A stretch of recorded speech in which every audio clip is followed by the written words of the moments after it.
Welcome back to Problematic Women. I'm Elise McHugh. I'm Isabel Brown. And I'm Morgan McMichael, a TPUSA contributor. Thank you so much for joining us again this lovely Saturday morning. If you're watching on Rumble or YouTube, welcome. It's great to see you again. If you're listening, welcome also. We'll try our best to describe everything we're showing here on camera, but please feel free to join us on YouTube and Rumble if you want to get the full Problematic Women experience. You have to watch all the clips that are being shared. All the clips, all of the looks, the knowing looks that we exchange. But the side eyes. Morgan, we were talking about something very interesting before we got rolling. It is officially June. Graduation season is over.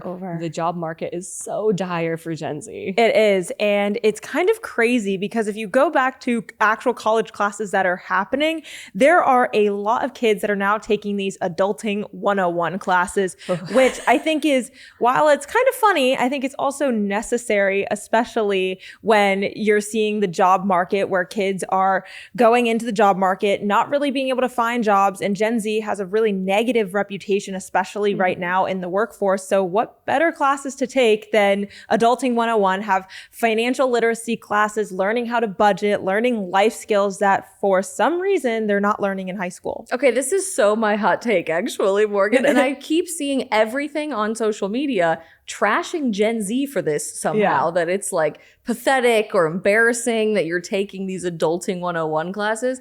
Who else is going to teach us that? Our parents haven't taught us that. Right. The school system certainly never taught us that up to this point. So if we're talking about financial literacy or how to have a better career long-term, how to plan for your family and how to take responsibility for your own life, I see absolutely no problem with that whatsoever. Listen, I would rather financial funding, federal funding. I would rather scholarships that kids are getting money for schools to go towards classes like this instead of going to some DEI, LGBTQ mandatory college classes. I think that these are actually providing good knowledge for the future that is actually helpful. And it's really interesting you mentioned that because you're not alone in that stance. Our president and our press secretary, Caroline Leavitt, have said ad nauseum, especially in talks with funding and defunding Harvard, Columbia, all these Ivies that are pretty getting up to nefarious business. They said that they would rather put that federal funding towards trade schools. And it's so refreshing to hear that because I feel like in my high school graduating class with COVID 2020,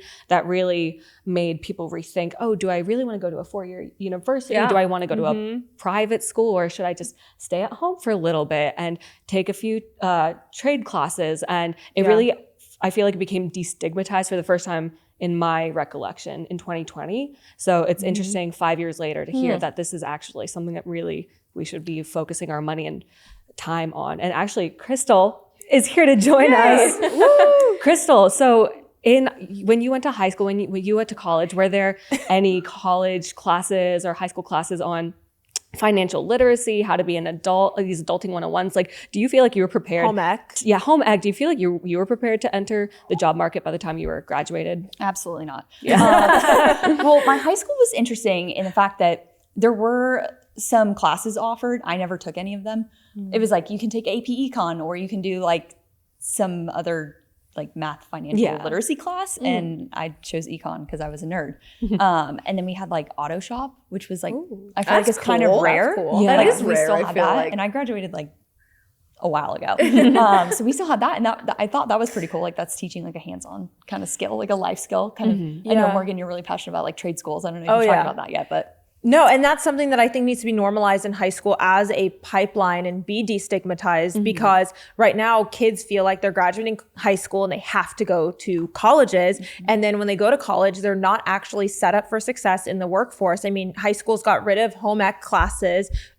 Financial literacy classes are not federalized. And I do think that's something that money should be going towards, tax dollars should go to, instead of Common Core education and having only one pipeline, which high schools in our country, public education prioritizes getting good standardized testing scores to go to college. And it's not actually preparing them for those life skills. So I think that trade schools and having those more functional classes in high school needs to be normalized. I know there's a bunch of high schools that actually have like medical ER type of pipelines. They have business incubator pipelines of how to be an entrepreneur. But most of the time, those classes are at more heavier funded high schools than just kind of the norm. You know, I know a couple that is basically starting like savings accounts for their baby boys now. instead of investing into a 529 plan, which is typically what you use for college tuition or educational expenses later, and they're essentially treating this as like seed money for whatever you want your future to be. And that could be a down payment on a house, that could be seed money for your business and becoming an entrepreneur, or it could be for college tuition. And it makes me think about this new Trump baby boom savings account thing, which I love. Speaking of babies, who's so clingy today that she wouldn't let me put her down, so she's back on the podcast. She's very problematic. Again this week. She's being a very problematic woman. Yeah, literally. But I love that this concept is basically doing this for an entire new generation of kids. She'll qualify for this, but the government is essentially saying you can use this savings account for whatever you want once you hit a certain age. It doesn't have to be for college tuition money. And I think it really is breaking that stigma to associate only success in America has to be through a 4-year university. Now all of a sudden it's opened things up so substantially, and I love that. You know what's fun about that, being kind of like the state policy nerd, is we often talk about how states are the incubator for democracy, right? Like they come up with all these ideas and test them out at the state level, and the really good ones percolate up to the federal government. Hopefully, that's the concept, right? And that was one of the first states to do it was West Virginia a few years ago, when now Congressman Riley Moore was state treasurer, and he introduced the same concept. He's super passionate about technical schools and trades and things like that. And so they set up these accounts alongside their education savings accounts and school choice program. Interesting. To allow kids and parents, like once they turn 18, they can use that money for trade school, or they can use it for whatever they want. So it's kind of cool to see a few years down the road now that this idea is, you know, national. Not to mention, I feel like these adulting 101 concepts are just homeschool at this point, honestly. Because that is what you would be learning at school if you're with your family and in one of these small homeschool co-ops versus sitting in a desk at a public university or public school. They're very simple classes that are being taught. Like it's nothing that is insanely hard to learn, but it is sad that Gen Z is in the situation that they feel like they need to take these classes. And I think it is necessary for the next couple of years to almost get back to speed. And, you know, even the trade school market is booming, especially when you can now make 6 figures being an electrician, being a plumber. And I really want to know who put in the lie with our generation that you had to go to college and that anything else isn't worth it.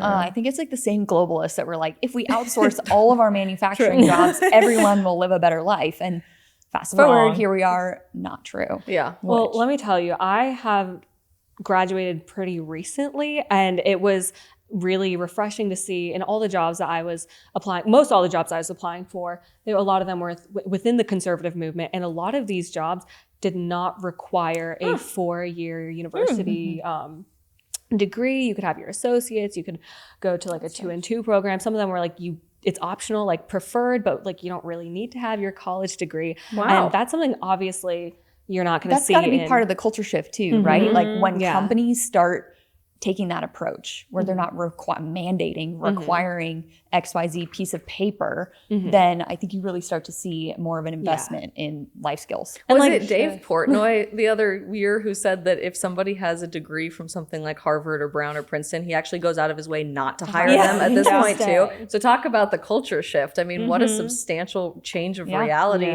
I graduated high school, not to date myself, 10 years ago this year. And even graduating from college in 2019, college was everything, right? The where you went to school, the pedigree of where you went to school, exactly what your degree was, your GPA, all of those things were the ground floor to get in for an internship or a job. And now I feel like everything is so substantially different. I look at my diploma on the wall every day, kick myself. Like, do I want my doctors and lawyers to have degree and years of schooling? Absolutely. Yes. But yet there's still sometimes where I'll get like an Instagram ad for like some master's degree program, and I'm like, maybe. I just think that's more like, and then I'm like, I don't need this.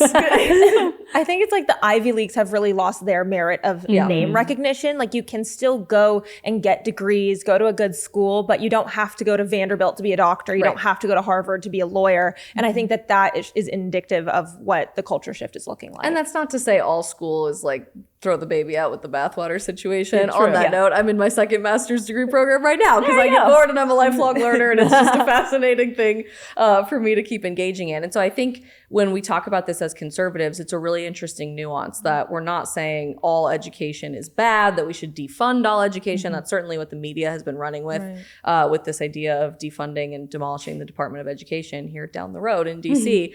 Rather, it's what is the substance of that education? Are we really just just going to keep focusing on screaming genderqueer, non-binary Nonsense. nonsense? No, I would rather not. Yeah. There are literally classes in like African queerness and underwater lesbian basket weaving all over the country. Yeah, but if real. we're teaching things like real true philosophy and values and morals, if we dive back into the classics, if we're doing real science, not the stupid science that I had to do for so many years, but that pursuit of objective truth, I think we're kind of watching this revival of the Renaissance man again in Western society with real education. And I'm hopeful that universities catch up to that. I like this adulting 101 concept as a good first start. But we'll see in the next few years if the market keeps responding to this change of culture. It's really exciting to see. And, you know, sometimes I'll just see videos from Harvard, Columbia, Yale. All it seems like these students are doing is not even going to classes. It's just protesting, rioting. And, you know, recently it hasn't just been college students. We talked about this a little bit last week with the riots in LA over the anti-ICE deportations, all that stuff. And I just feel like there's so much that happens every single day in regards to these LA riots since it happened. So, Crystal, you brought up something about Nebraska and ICE. My personal transition is, so speaking of jobs, but really, so, you know, a week or so ago, there was this pretty intense raid at a farm in Nebraska. And ICE detained a lot of people to deport, which is great. It's part of our, you know, agenda, America First agenda. But of course, the critics were like, oh my gosh, Americans don't want these jobs. They don't want to work on farms. They don't want to work in factories. They don't want to do manual labor.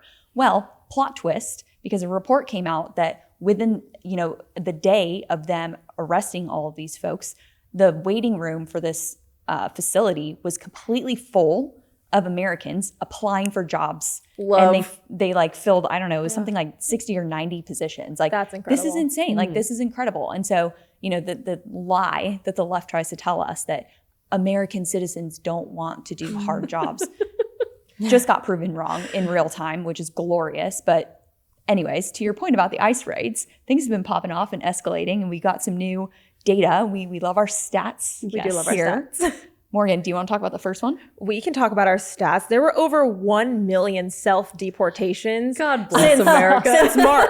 Those are real patriots right Those there. are so real. You know, they love our country, so they left. But I think it's really interesting because with those 1 million people, they're each paid about $1,000 US to self-deport. It's kind of like an incentive because on average, it costs $17,000 per deportation that happens from ICE because of the staffing, the researching, finding them, the staffing that it takes to actually deport them, the holding, the overnights.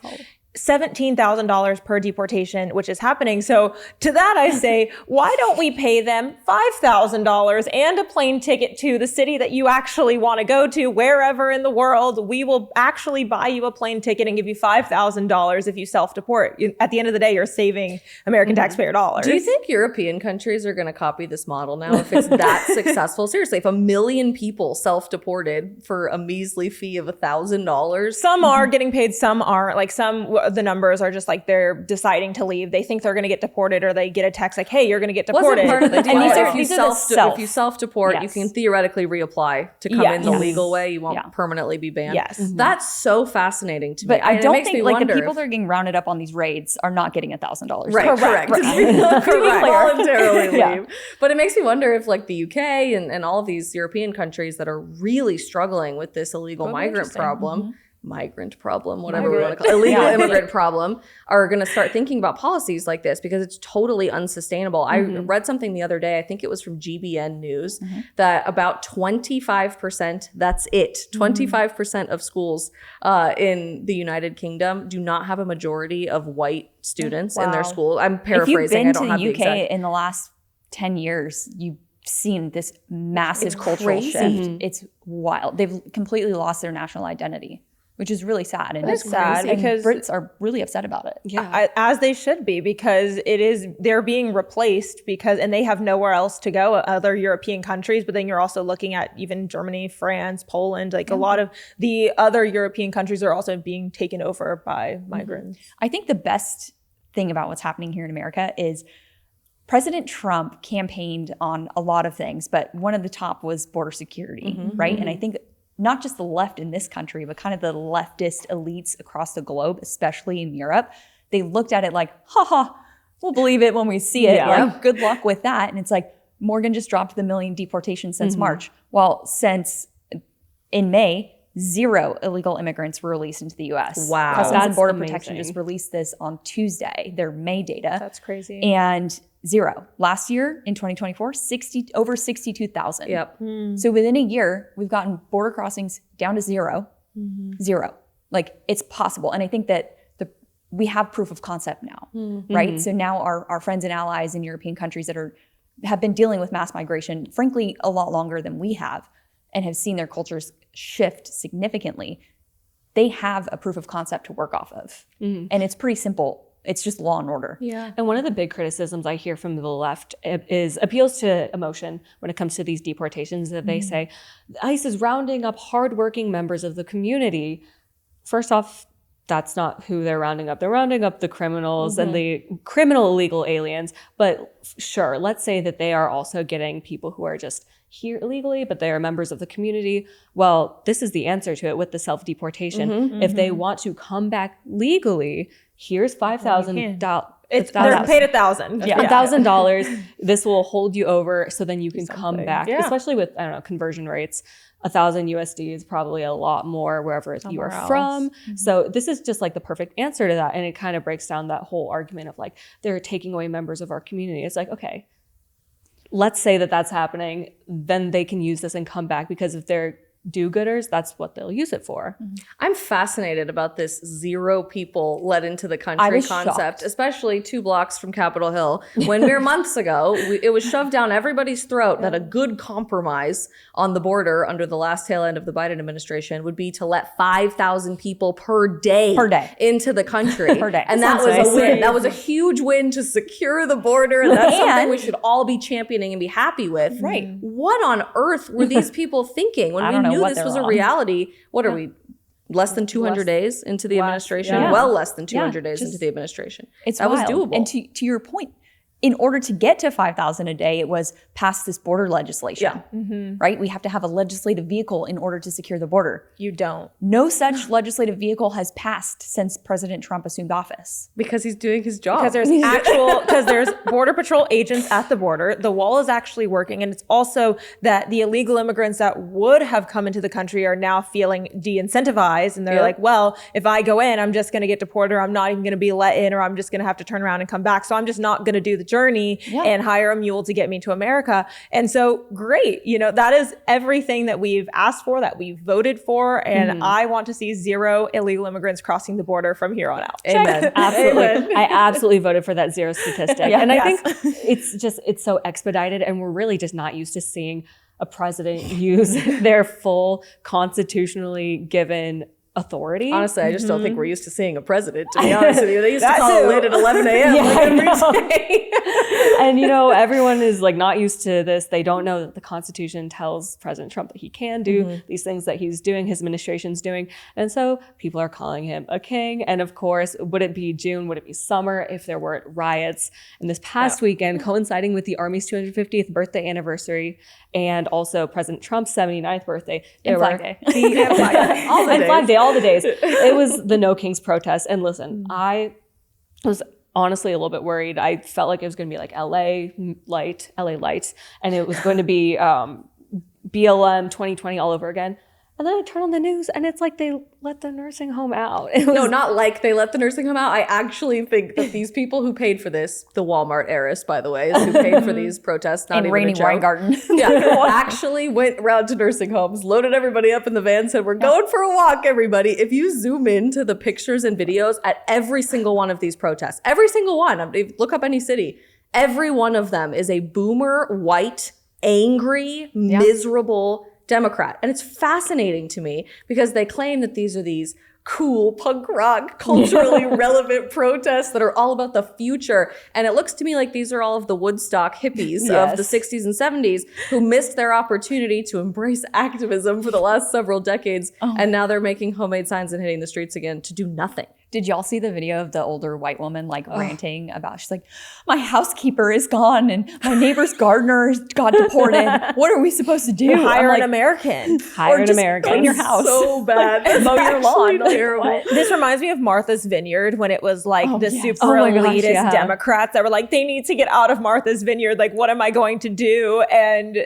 like, maybe get in touch with reality. Like, it's not just gardeners and like housekeepers that are getting deported. Like, there are American jobs, as we saw with Nebraska. Yeah. I think it's really distasteful, honestly, It's of racist. the left. It is racist to say that only illegal immigrants are capable of doing these jobs and not American people. It's giving who's going to clean your toilet, Was it Rosie O'Donnell, right? No, Kelly Osbourne. Yeah, that was Yeah. bad. Yeah, at these No Kings protests. So I was at the Army 250 celebration and there were protesters. And honestly, I was glad to see them. Like, it was not a full patriotic celebration if there weren't protesters. It was nice to see them. I will give them credit. It was peaceful in DC. They were annoying, but I have learned that annoying does not equal unrest. Yeah. So it wasn't peaceful up in my brain. But anyway, I saw them and they were shouting at people passing by who were not even looking at them. Shame, shame, shame. Mostly white, by the way. Like, that was an observation I saw. These were mostly white protesters.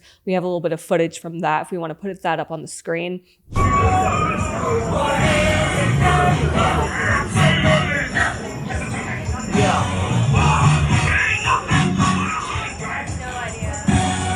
But these protesters, they were so angry. They were shouting at everyone and they were shouting in like bullhorns. Like, these people that you're deporting are doing the jobs that you don't want to do. And I'm like, we all see the same thing. You're saying this quiet part out loud. You are exploiting these people. And like, you know that that is a horrible thing deep down. Yeah. Did you guys see the president of the teachers union who was forced to resign from the DNC because of her crazy display at the No Kings protest? I can't remember which protest this was, but she kind of looked like the Energizer Bunny on crack. She was just flailing around and talking about like, we don't need a king. We have a clip if we want to throw that in there too. But yeah, she was forced to resign from the DNC. And I think it's really entertaining how there is like this mass exodus from the Democrat Party. Like, the Democrats are starting to realize, oh, we don't want these crazy people. David Hogg is no longer a part of the DNC. And we saw the display of the No Kings protest. It's like the LA riots versus the No Kings Day protest were so different. Yeah. You know, everybody's been talking a lot the last few weeks since the Elon Trump divorce that broke the internet for a while about how the Republican Party theoretically might fracture into multiple parties or what's going to be the future of MAGA. I don't really see that as a realistic possibility for the right now. I think there's actually, despite what the media may tell you, a really strong coalition of varying viewpoints on the right.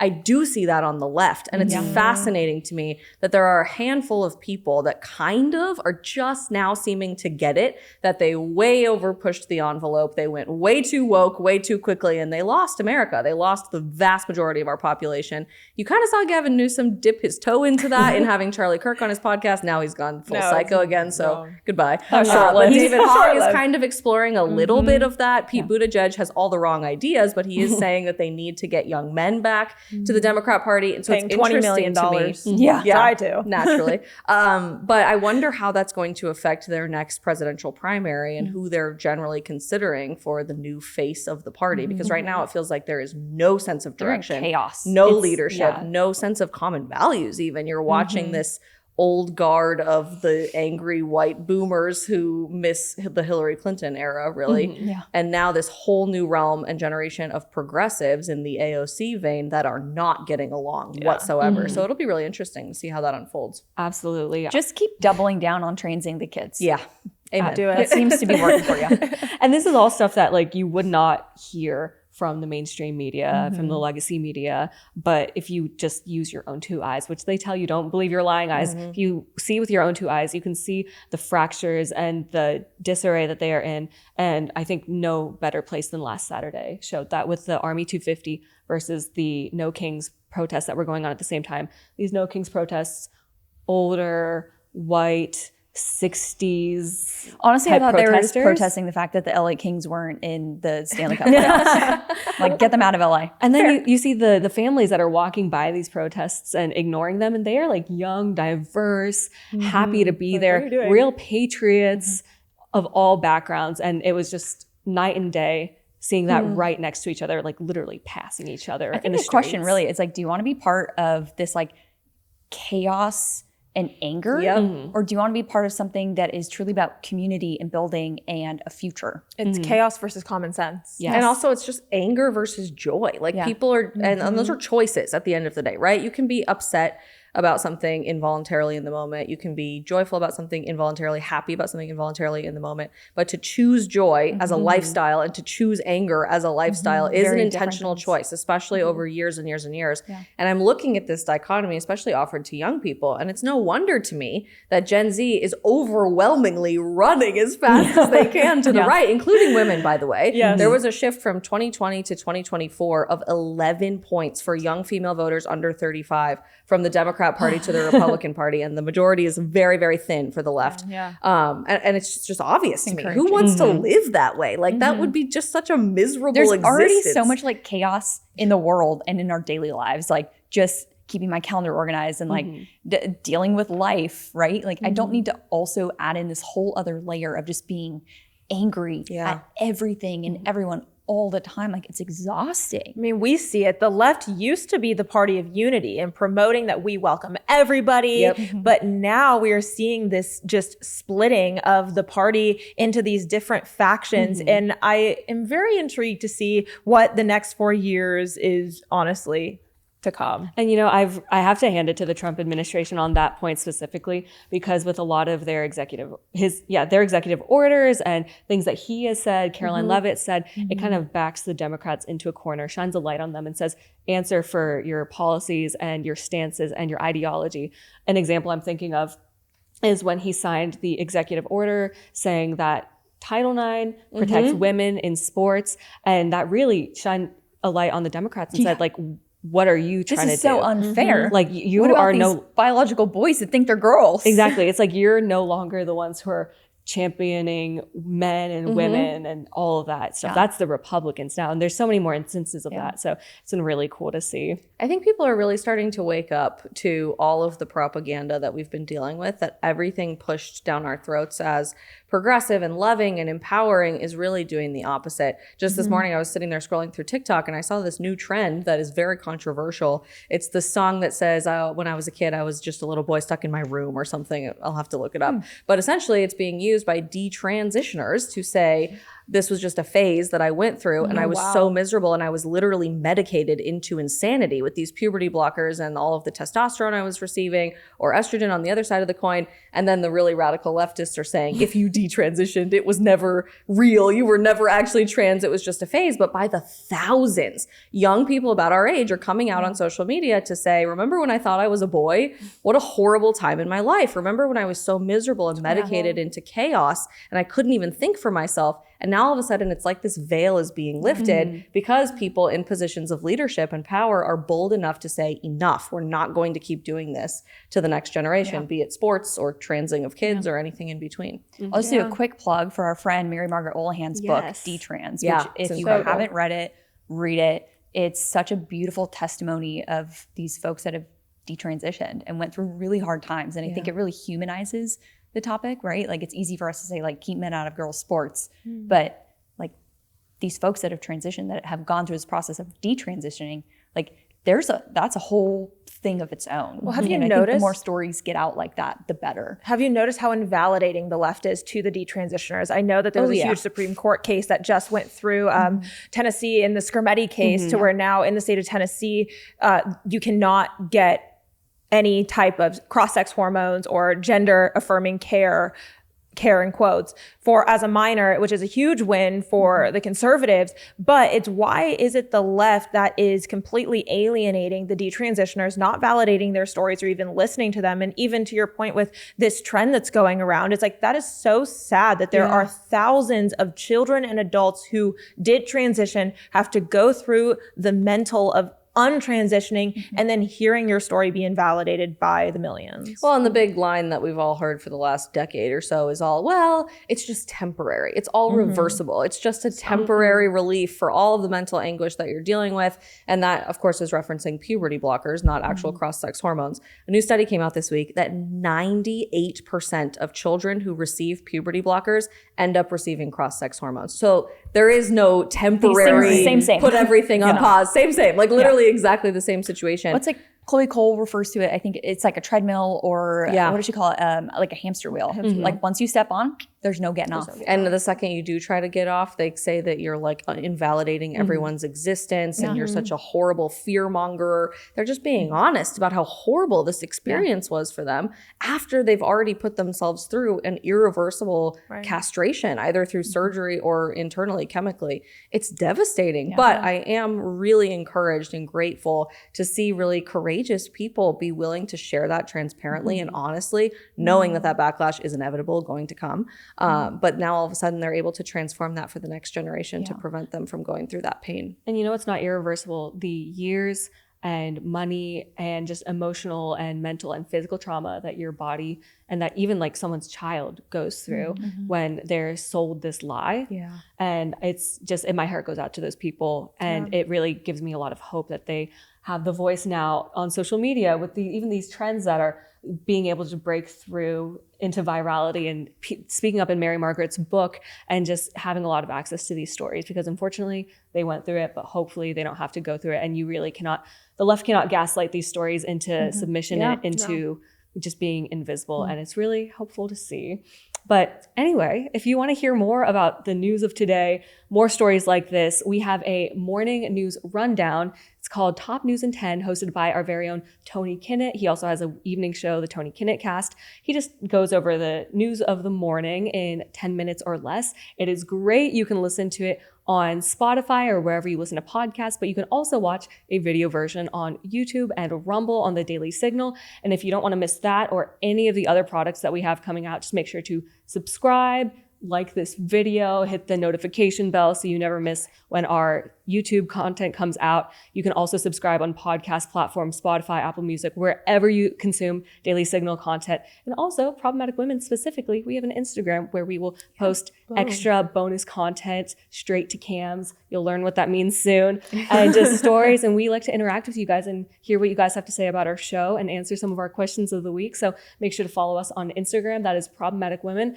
We'll have the link for everything in our bio on YouTube and in our Spotify and in our podcast platform. So don't worry about it. We got you. But anyway, let's move on to pop culture. There's been so many pop culture wins this week. A lot. And I am so happy to not complain about the culture constantly. It's such a refreshing thing. I feel like all I do is complain. So Crystal, you noticed some sports could use a little wins. variety. Okay, I mean, obviously last night was Game 6 of the Stanley Cup Finals, and I don't have a dog in the fight, but I mean, I was rooting for Florida because it's Florida, and Florida took it home last night. I didn't know they had ice there. Yeah, they have multiple teams in Florida. For the second time, too. Yeah, Florida won last year, and my biggest, I was like, I so want another Oval Office moment with President Trump and the Florida Panthers. Last year, they gave him a red Florida Panthers jersey that said Trump 45, and then they give him a gold hockey stick. Like, so that's pretty epic. Like, I have a gold hockey stick. It was epic. Americana. I was like, I just want a redo of this, like part 2, right? And so they played Edmonton in the Stanley Cup Finals, which, you know, maybe this is a really good opportunity for Alberta to consider becoming the 51st state. Maybe you will get your chance, Connor McDavid, to become a Stanley Cup champion. But all that to be said, the common thread here with our show is their goalie, Sergei Bobrovsky, who is amazing. They call him Bob, like he's epic. And everybody loves Bob. But he, earlier in the playoffs, when they were playing the Toronto Maple Leafs, he had like a meme go super viral. At the end of the third period, a full-on brawl breaks out. Like both teams entirely fighting in front of the goal, right? So they're in the crease, like just going after each other. Everyone thought Bobrovsky was like at the bottom of the pile, which if you know anything about hockey, if you touch the goalie, like gloves are off, you're in an immediate fight. And he had skated off to the side, and we can like put the image up on the screen. But he skates off to the side, and there's like, I don't know, 10 guys going at it in a dog pile, and then Bobrovsky's just standing over to the side, like fully unbothered. Nick Robertson scored, lost his helmet. Now he's just covering his head, making sure he doesn't get stepped on. And there's a big pileup in the crease, and there's some punches being thrown in that pileup.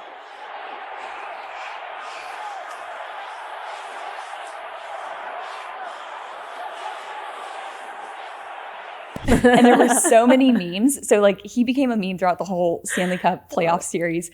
And last night after they won, he did a post-game interview on the ice, which was awesome. And he will roll it here, but he just gave thanks to God, and it was a really beautiful moment. And I want to say glory to the Father and to the Son and to the Holy Spirit. You know, I dedicate again and humble and appreciate it for everything we went through. And I want to give that victory to the God, you know. I want to thank him for everything I have, for my parents, for my family, my wife Olga, my daughter, 2 daughters, for this family. This family is amazing. So I'm blessed with everything, and I want to thank God for that and go back to work. It was really beautiful. It reminded me of when, who is it? Not Ted Cruz. Oh my gosh. I forget his name, but someone's son played football for a Florida team and like kicked the winning goal. He was in high school, and they interviewed him after, and he was just giving all glory to God. And it was really nice to see a young man give that glory to God just immediately in the moment, just like Bob. Our good old Bob. Yeah. So you don't have to hear about hockey from me until October. So we're done now. Oh, that's so lovely. I love that clip. But the Blues are going to take it next year. Look out. Manifesting, praying, we pray on the show. But another thing that was such a huge win in sports happened in the MLB with the LA Dodgers, surprisingly, because as you guys know, that they got in a lot of controversy and trouble over the past few years with their hosting of their Pride Night, specifically hosting and honoring the Sisters of Perpetual Indulgence, which is a drag group that mocks Catholic nuns. They say that they're not, but I'm like, there's such blasphemy.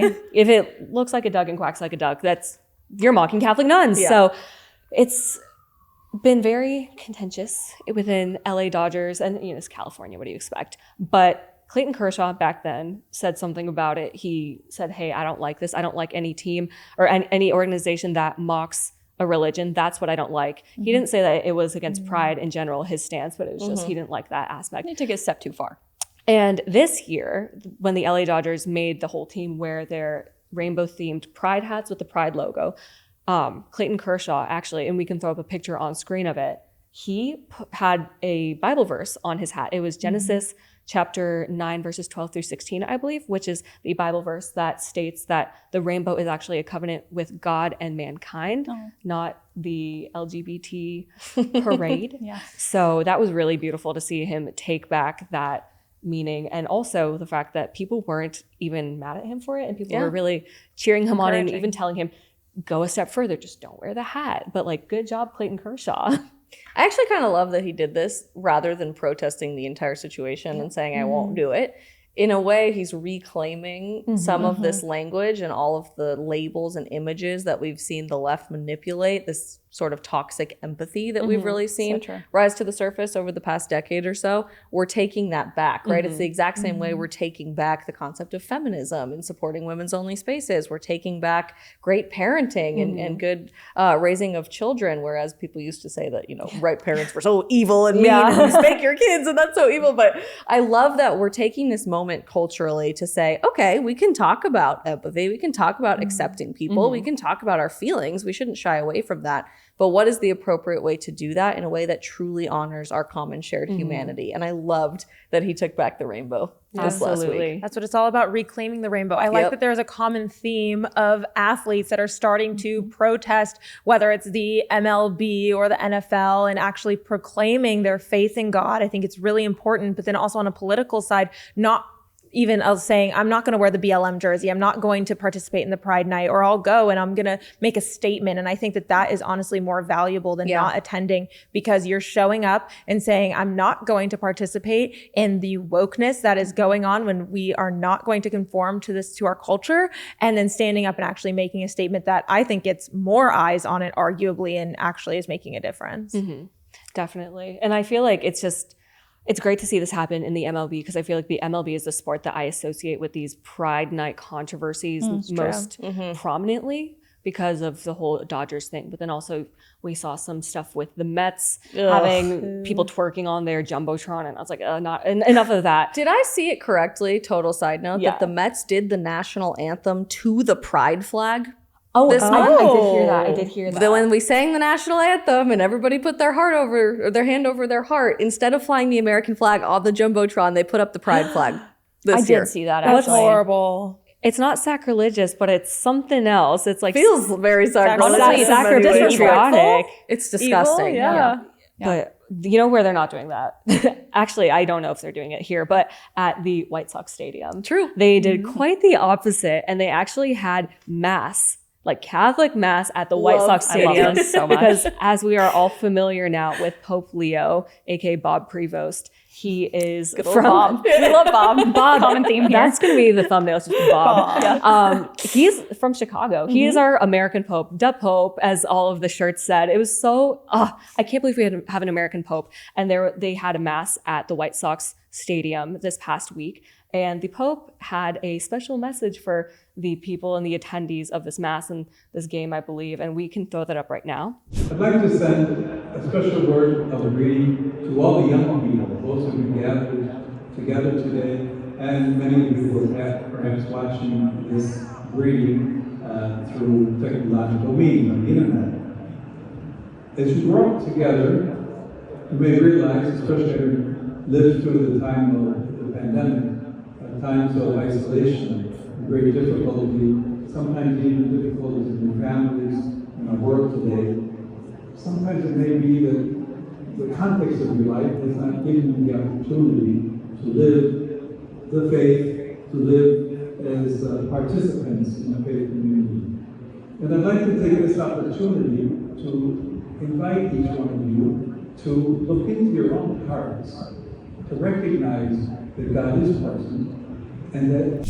But basically, he sent a pre-recorded message encouraging viewers to, quote, recognize that God is present and that perhaps in many different ways, God is reaching out to you. Mm-hmm. And tickets to attend this event were $5 and 10,000 tickets sold out in 15 minutes. That's amazing. And there's a really cool video I reposted on my Twitter of the whole stadium singing "Holy God, we praise thy name" in unison at this baseball stadium. And I was just like, wow, Americana and my religion, these are like my two favorite things all at once. And it was just really inspiring to see this because, you know, White Sox, they still have their Pride Night. But instead of getting rid of that, it's like, okay, you have your Pride Night, but then also let's celebrate this other legitimate thing that's happening. We have an American Pope who's a fan of this, and we're going to showcase him here at our game. Talk about reclaiming symbolism and language and everything. How many times have you heard Christian nationalism as the worst possible slur against Christian conservatives in this country? And now you're watching the Pope address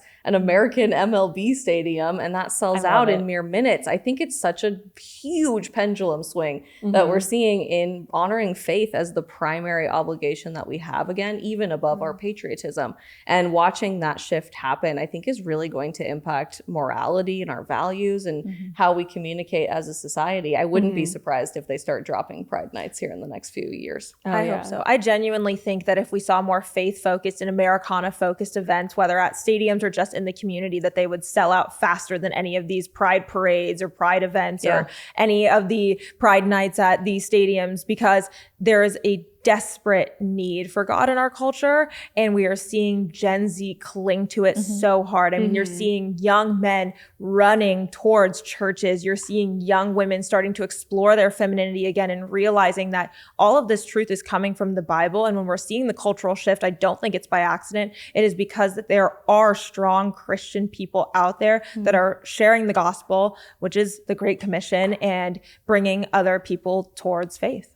You know, my husband and I were talking about this over the weekend with regard to the Pope, that it reminds me a lot of how we watched God use the Roman Empire, which was like the epicenter of culture at its time. It was the biggest exporter of values and morality and culture in general. then transform into arguably the Catholic Church. Now the Roman Empire became the Catholic Church.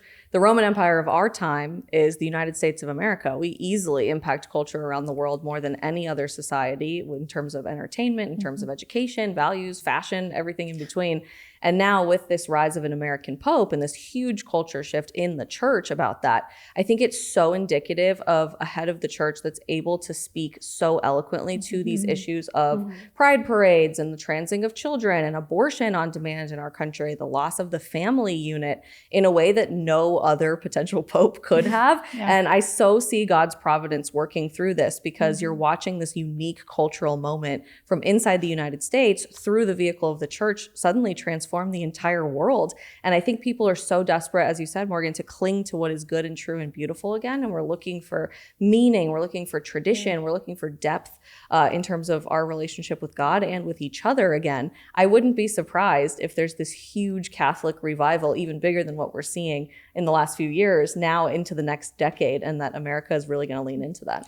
You know, I'm really interested to see if there is a boom in babies' names over the next few years be named after more saints. Yeah. Or just more traditional like Christian figures too in general. I think that's very indicative of the baby name index of where the culture is at sometimes. That'd be interesting. If there's one thing that I wish God would put his hand in a little bit more, it would be the music industry, because I feel like there is a lot of depravity going on, not just in Hollywood, but also with these female artists. Sabrina Carpenter came out with her new album, Man's Best Friend. And the cover art definitely brought up a big stir online. We'll throw that up on screen, but for our audio listeners, if you don't want to look up Sabrina Carpenter's newest album cover, it is basically her on all fours, looking a little seductive in a little black dress. And that's such a nice way to describe it.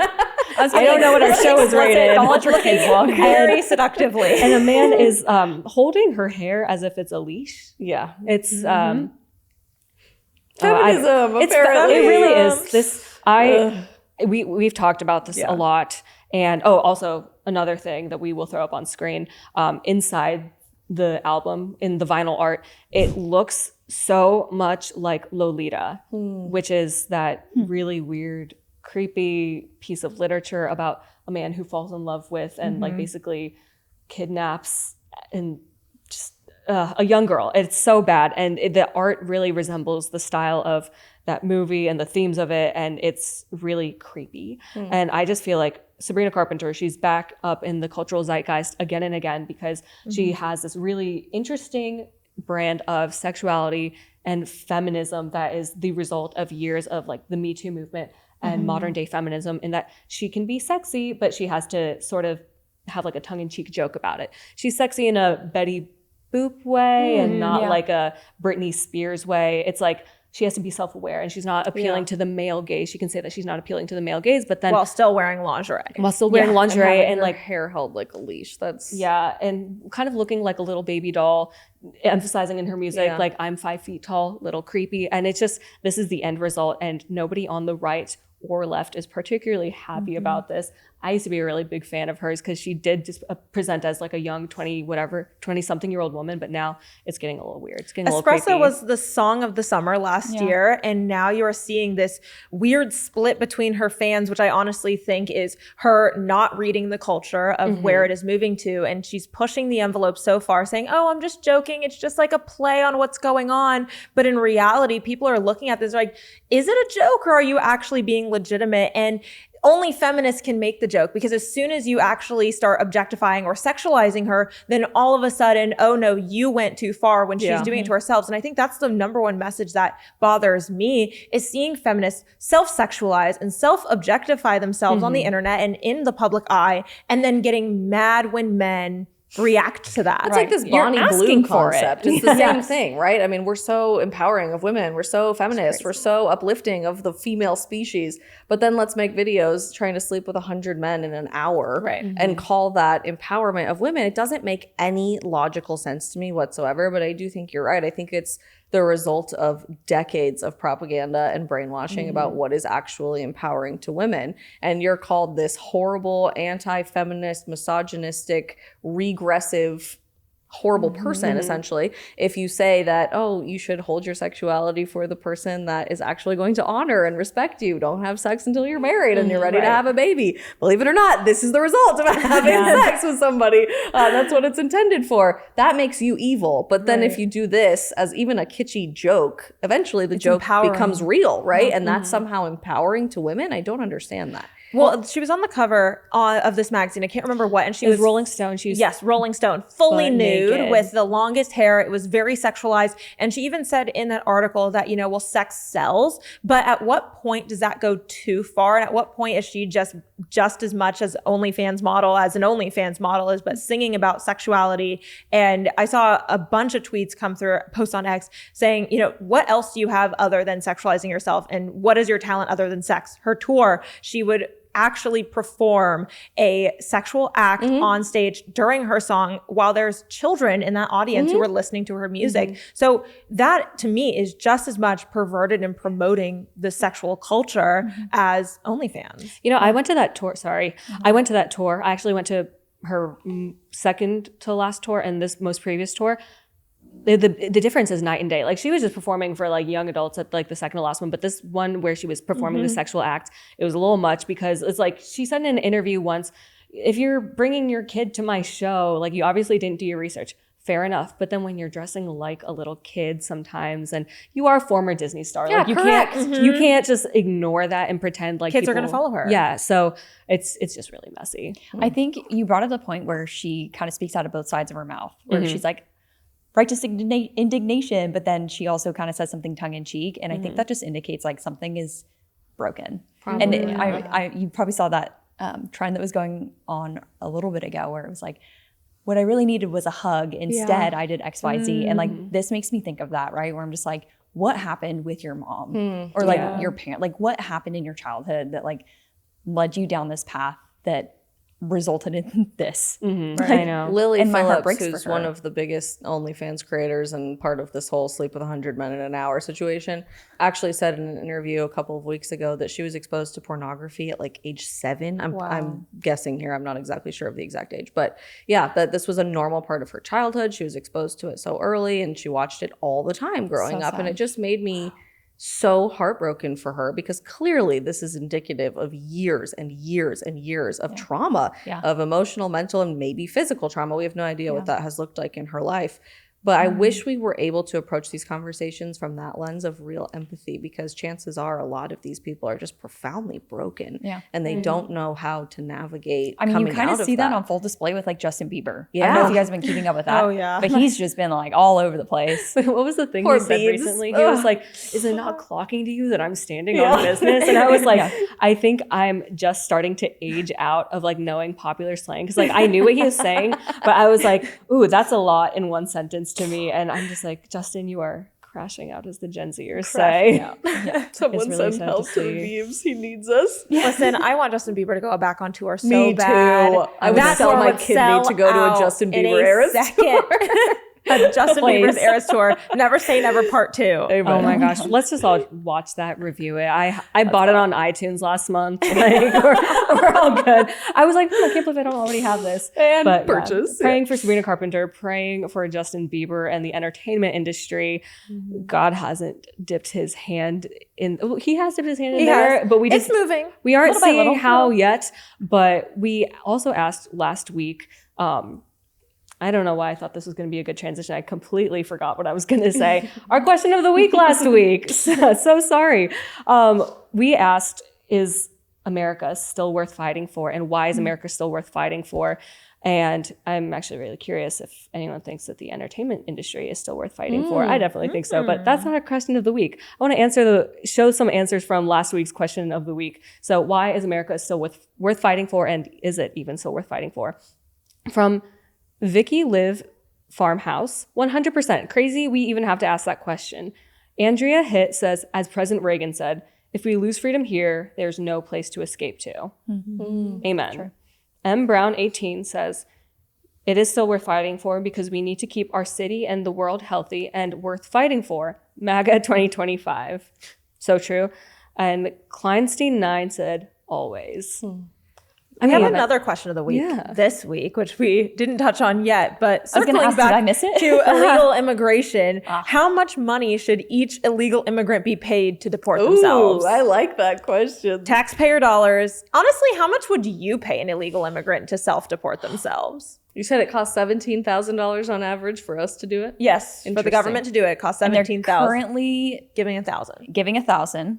And it's as working. an incentive to self-deport. So these are, again, these are not like the round them up raids. These are people who are like, the round them up raids are the ones that are costing $17,000. Yeah. I think how much should we give illegal immigrants to self-deport? I don't know if I have an exact number, but I think something that would make sense to me is like give them some sort of like discount or however much it costs to like apply to be a citizen.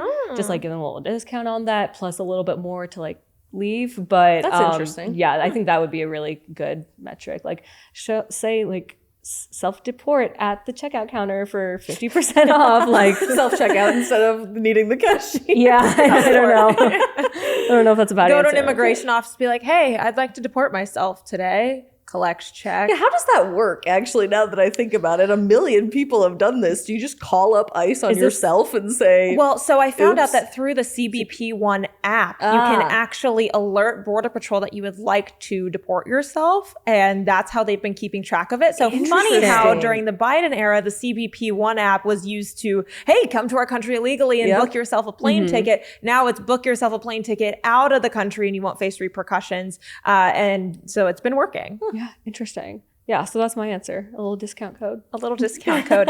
Use code Border Patrol for 50% off. I don't know. Do you guys have any big opinions on this one this week?